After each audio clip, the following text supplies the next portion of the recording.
মানুষ জীবন দিয়ে পঙ্গুত্ব বরণ করে গুলি খেয়ে শিখে নিয়েছে মুক্তির পথে কিভাবে হাঁটতে হবে। আমরা আমাদের শহীদদের সাথে বেইমানি করব না, জুলাই যোদ্ধাদের সাথে বেইমানি করব না, মানুষের সাথে বেইমানি করব না। আমরা কথা রাখবো ইনশাআল্লাহ, জীবন দিয়ে হলেও লড়াই করে কথা রাখবো ইনশাআল্লাহ। সেই লড়াই সিলেট মাসে আপনার সাথে থাকবেন সত্যি। আলহামদুলিল্লাহ, সেই লড়াইয়ের জন্য কষ্ট হবে, ডাকার জন্য ডাক আসবে, করে করে সেই লড়াই যোগ্য করে তুলতে হবে।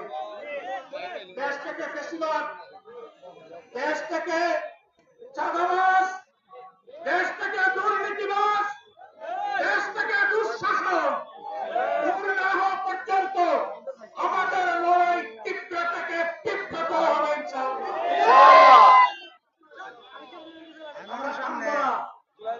মুক্তির মন্ত্রে এই আন্দোলন না পৌঁছা পর্যন্ত ইনশাআল্লাহ আমরা